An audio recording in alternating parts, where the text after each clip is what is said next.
Welcome back, everybody, for another deep dive.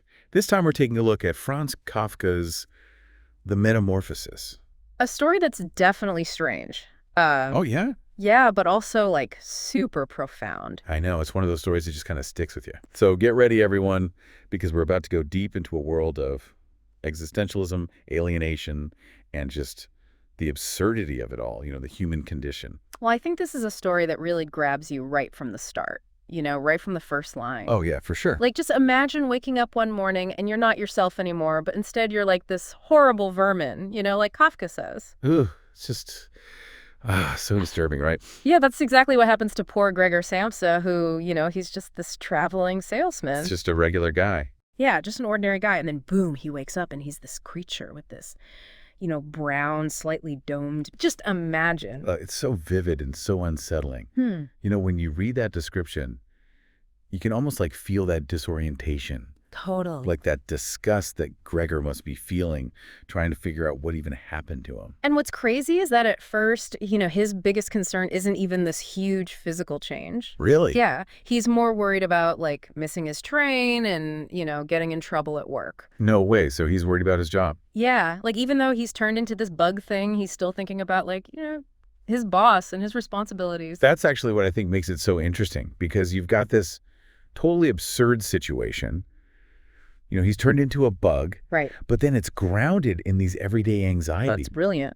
Almost like Kafka is saying something about how work just takes over our lives. Right. Even when crazy stuff is happening around us. Exactly. And it's a really powerful way to bring in that theme of alienation too. Oh, yeah. How so? Well, think about it, Gregor. He already feels isolated. Being a salesman, it's a lonely job. I guess so. Yeah. And then this transformation, it's like it physically separates him from the human world. Wow, that's a good point. Thanks. And then it's like his family doesn't even help. They just make his isolation even worse. Oh, totally. Right. We meet his father, his mother, and his sister Greet.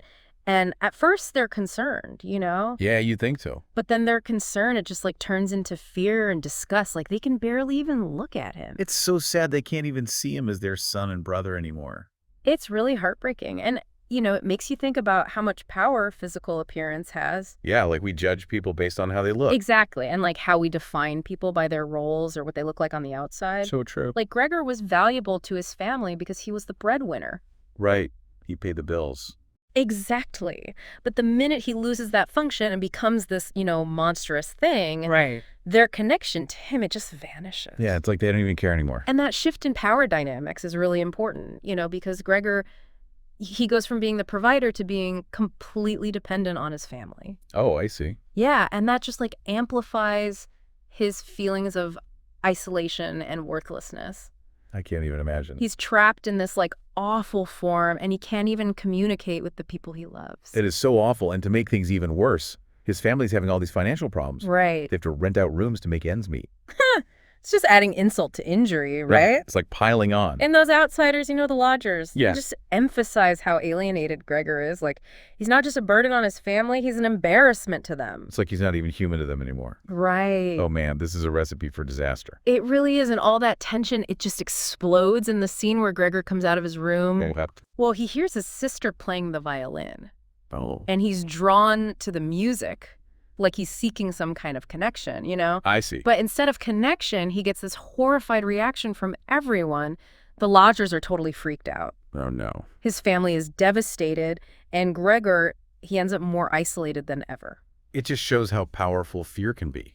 Yeah. It makes us do terrible things. It's true. Dehumanize people who we see as different. Exactly. It's really sad. It is. Yeah. Yeah, it's he just wanted a little bit of, beauty and connection, and Yeah. it totally backfired. And this is where I think we really get to the core of what Kafka's doing with this whole absurdity thing. Oh, for sure. We never find out why Gregor transforms. Nope. It just It happens. works just like that. Yeah, and it's that lack of explanation, that sense of randomness. It kind of mirrors how we experience life sometimes, Totally. Things just happen. Exactly. And Kafka throws us into this weird reality right along with Gregor. Right. Where the normal rules don't apply. Yeah, and it forces us to ask, how are we supposed to make sense of a world where this kind of stuff can happen? It's a tough question. It is. And how do we find meaning when everything seems meaningless? Big questions. Yeah. And the synopsis we have from infobooks.org mentions that some critics see this story as a reflection of how modern life can dehumanize us. Interesting. And I can kind of see that, because even before the transformation in Gregor's life as a salesman, it already had this element of alienation to it. Yeah, he's always on the road away from home. Yeah, and Kafka himself, he really hated his job. He did, didn't he? Yeah, he worked in insurance and he thought it was soul-crushing. Yeah, I read that. And you can definitely see how his own experiences are reflected in Gregor's character. Definitely, even before he turns into a bug, his life is all about, like, obligation and routine,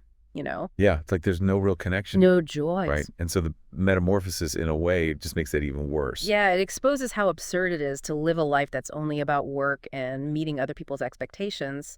In trying to make money. Right. Like, what's the point if you're not really living? Yeah, and this is where Kafka brings in existentialism. Oh, totally. Because Gregor's whole situation, it really embodies that existential struggle, And to find meaning in a world that doesn't seem to have any. Yeah, like we're all just kind of thrown into this existence. Exactly. Without a rule book.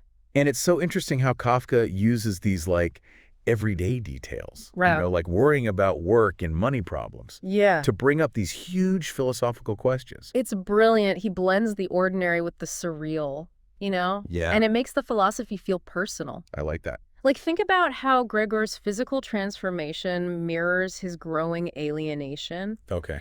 As he becomes more isolated, his insect-like traits become more pronounced. He loses his voice, his tastes change, he starts to enjoy crawling on walls and ceilings. A little creepy. Yeah, it's a pretty disturbing image of someone losing their sense of self. It's like his body and mind are both falling apart.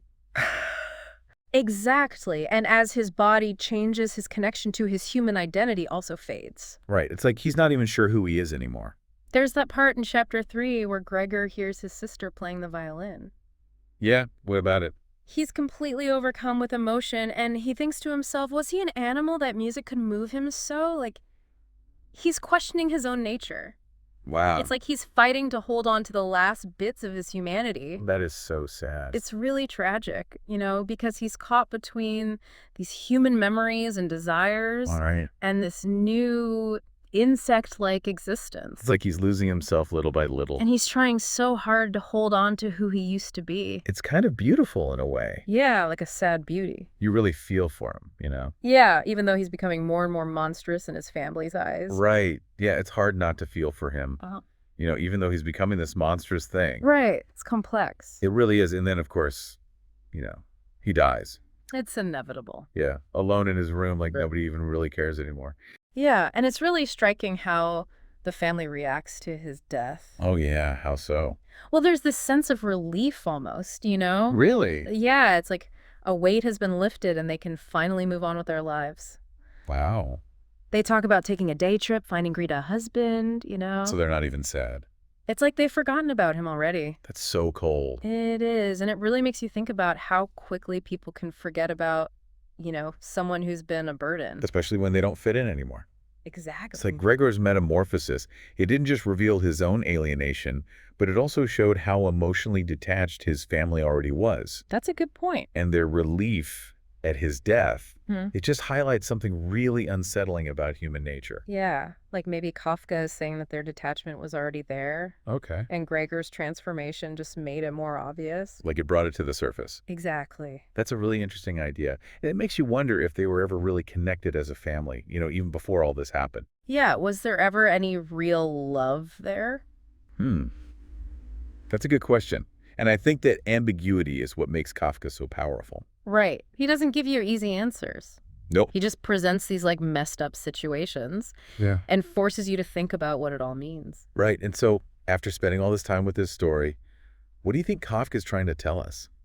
I think he's showing us our own fears and anxieties, like the metamorphosis. It makes us confront how fragile our identities are Right. and how absurd life can be. And how society can dehumanize us. Exactly. It challenges our ideas about what's normal, what it means to be connected, and what it even means to be human. This story really gets you thinking, doesn't it? It does. It sticks with you. It makes you look at your own life in a new way. Yeah, your relationships, your place in the world, all of it. And I think that's what great literature is all about. Yes, sir. It shakes us up and makes us see things differently. Totally.